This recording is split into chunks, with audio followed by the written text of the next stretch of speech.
coverage tonight.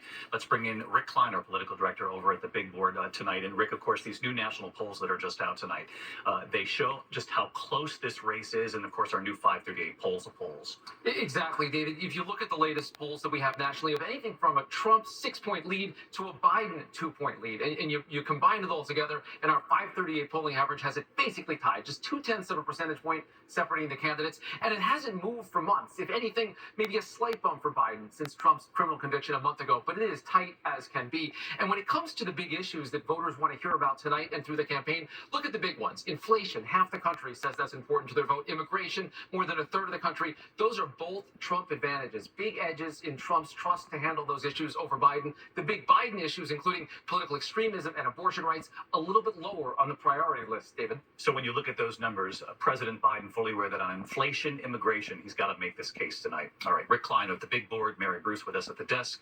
You'll all be here just a short time from now. The debate live right here on ABC. You can watch the CNN presidential debate. Of course, we're going to carry it here on our network. Our team will be right here starting at 8 p.m. Eastern. We're going to help set up the night right here. Then, of course, the debate at 9 p.m. So 8 p.m. for the whole thing. And then we'll all watch together this debate at 9 p.m. here on ABC. In the meantime, we move on to the other news tonight. The major news this Thursday, 24 hours after that Supreme Court document was mistakenly posted online. The justices officially now issuing this decision, testing state abortion bans and deciding whether women whose health is at risk should be allowed an abortion in the ER. What the Supreme Court has decided for now. Terry Moran at the Supreme Court again tonight. Today, the official Supreme Court ruling on Idaho's abortion law makes clear women in Idaho can once again obtain emergency abortions if their health is at stake, at least for now. It's a good start, I guess, but it's not enough. The court's ruling identical to that mistakenly posted document yesterday. The justice is sending the case back to lower courts, at least temporarily clearing the way for Idaho ER doctors to provide an abortion if necessary to protect the mother's health. It's the first major state abortion case since the court overturned Roe v. Wade 2 years ago. Idaho is one of 21 states that have passed restrictions or bans on abortion since then. The decision coming just hours before tonight's presidential debate, with abortion sure to be a topic. President Biden's campaign quick to blame Donald Trump. Because Trump's Supreme Court majority overturned Roe v. Wade, women are being turned away from emergency rooms and forced to the brink of death before receiving the care they need. If Trump returns to the White House, he and his allies will ban abortion in all 50 states. Doctors in Idaho say the state law put on hold today ignores the realities of emergency care for pregnant women. We need to be able to have all options on the table in order to protect that person that's in front of us, that pregnant person.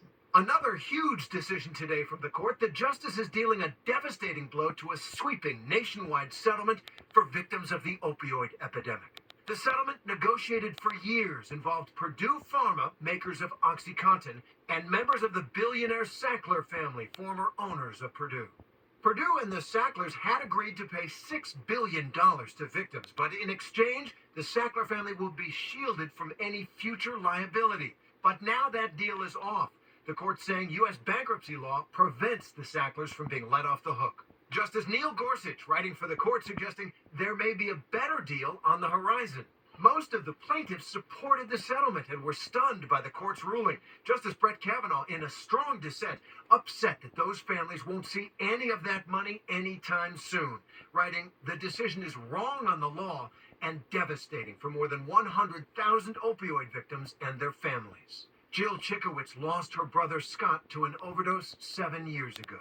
It's devastating, and it breaks my heart, but we're not quitting. We're standing back up, and we'll get back up, and we'll come back stronger.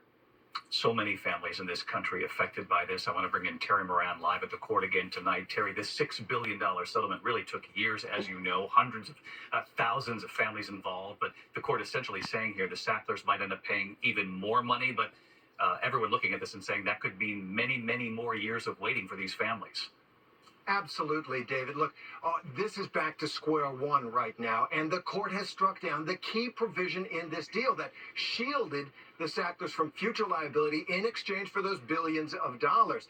Today, all the parties, including the Sacklers, issued statements saying they sincerely want to reach a new deal, but that certainly will take years. David? Terry Moran with us at the Supreme Court. Terry, thank you. Meantime, there is new trouble tonight for Boeing, facing tough